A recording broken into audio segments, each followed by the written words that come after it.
కూటమిలో deputy CM Pawan Kalyan speed పెంచారు.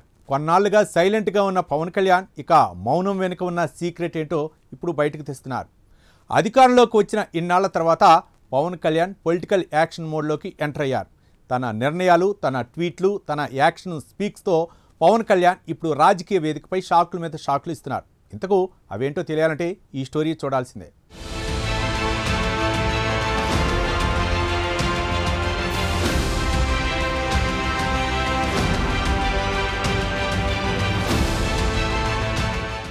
ఆంధ్రప్రదేశ్ ఉప ముఖ్యమంత్రి జనసేన అధినేత పవన్ కళ్యాణ్ ఎన్డీఏ కూటమిలో ముఖ్యంగా ఏపీ ప్రభుత్వంలో ఫుల్ లెంగ్త్ యాక్టివ్ రోల్ పోషిస్తున్నారు. ఆయన ప్రభుత్వ నిర్ణయాల్లో కీలక స్వరంగా మారుతున్నారు. మొదట్లో తక్కువగా స్పందిస్తున్నారని విమర్శలు వచ్చినా ఇటీవలి కాలంలో పవన్ తన ధోరణి మార్చుకున్నారు.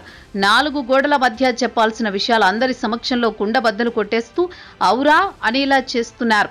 మరీ ముఖ్యంగా కేబినెట్ సమావేశాల్లో స్పష్టమైన అభిప్రాయాలు చెప్పడం, హానికరమైన నిర్ణయాలు నిలువరించడంలో కీలకంగా మారుతున్నారు.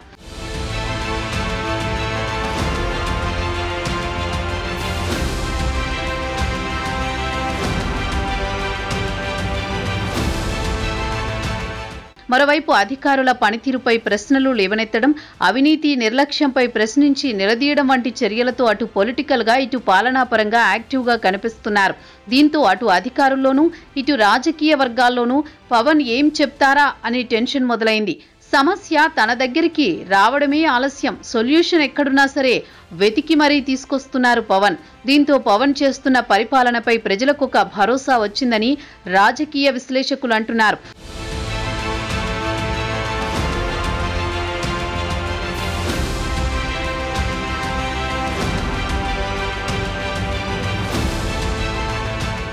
ఇక తన పార్టీ నాయకులు, కూటమిలో తన మిత్రపక్షాలు, ఆయన టీడీపీ, బీజేపీ ఎమ్మెల్యేల వ్యవహారాలు, అవినీతి అక్రమాలపై కూడా పాయింట్అవుట్ చేస్తున్నారు.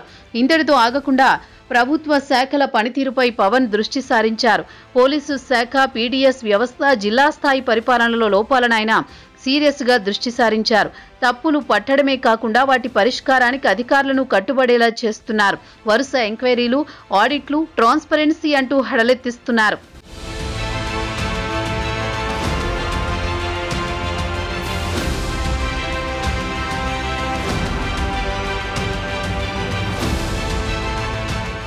మరోవైపు అటవీ శాఖ మంత్రిగా పవన్ కళ్యాణ్ భూ కబ్జాలు, అక్రమ చెక్క రవాణాపై కఠినంగా వ్యవహరిస్తున్నారు. ఎర్రచందనం స్మగ్లర్లపై చర్యలు, అక్రమ ఆక్రమణలపై ఆధారాలు సేకరించడం, ప్రకృతి వనరుల సంరక్షణపై ప్రత్యేక దృష్టి పెట్టడం వంటి అంశాలు ప్రస్తుతానికి హాట్ టాపిక్ గా మారింది. మరీ ముఖ్యంగా వైసీపీలో కీలక నేత, మాజీ మంత్రి పెద్దిరెడ్డి రామచంద్రారెడ్డిని డైరెక్ట్గా కోట్ చేస్తూ ఆయన కుటుంబం మంగళంపేటలో అటవీ భూములు ఆక్రమించారంటూ ఆ అంశాన్ని లేవనెత్తారు. ఇందుకు సంబంధించిన ఆధారాలతో సహా వీడియో బయటపెట్టారు పవన్. ఇక అదే పర్యటనలో తిరుపతి జిల్లా చంద్రగిరి ఎమ్మెల్యే పులవర్తి నాని అక్రమాలకు పాల్పడుతున్నారని, తన అనుచరులతో కలిసి మట్టి, గ్రావెల్ భూదందాలు నిర్వహిస్తున్నారని జనసేన పార్టీ ఇన్ఛార్జ్ దేవర మనోహర్ డిప్యూటీ సీఎం పవన్ కు లిఖితపూర్వకంగా ఫిర్యాదు చేశారు. ఈ వ్యవహారంపై తీవ్ర ఆగ్రహం వ్యక్తం చేస్తూ ప్రజలు, ఆస్తులు, ప్రభుత్వ భూములు కాపాడడంలో ఎటువంటి రాజీ ఉండదు అని తేల్చి చెప్పారు.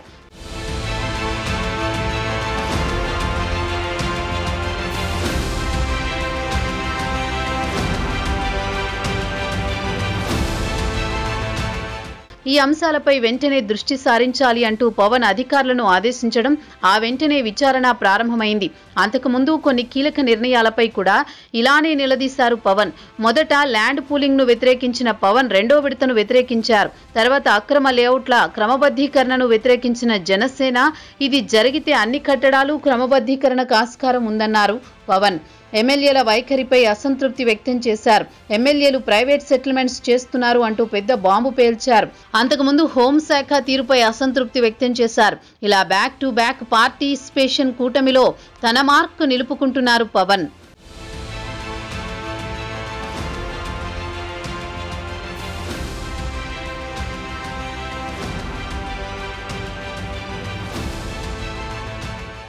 మరీ ముఖ్యంగా కూటమిలో ఎక్కడ గ్యాప్స్ రాకుండా తాను జాగ్రత్తగా ఉంటూ తన టీంను జాగ్రత్తగా ఉండమని చెప్తున్నారు. టీడీపీ, జనసేన మధ్య ఉన్న విభేదాలపై కూడా పవన్ సమతుల్య ధోరణి అవలంబిస్తున్నారు. పార్టీ అంతర్గత క్రమశిక్షణ, పరిపాలనా క్రమబద్ధతపై ఆయన ఉంచుతున్న దృష్టి ప్రభుత్వం పనితీరుకు బలాన్నిస్తోంది. సినీ హీరోగా పవన్ పేరు చెబితే ఫ్యాన్స్కి ఎలా పునకాలొస్తాయో ఇప్పుడు పరిపాలనలో అరుదైన నాయకుడిగా పవన్ తయారవుతున్నారు. రాజకీయ విశ్లేషకులు అంటున్నారు. ఏది ఏమైనా డిప్యూటీ సీఎంగా పవన్ పరిపాలన రాష్ట్రానికి ఒక దిక్సూచి అంటున్నారు విశ్లేషకులు. చూడాలి మరి పవన్ తన రాజకీయ చాణక్యంతో ఇంకా ఎలాంటి మార్పు తెస్తారో.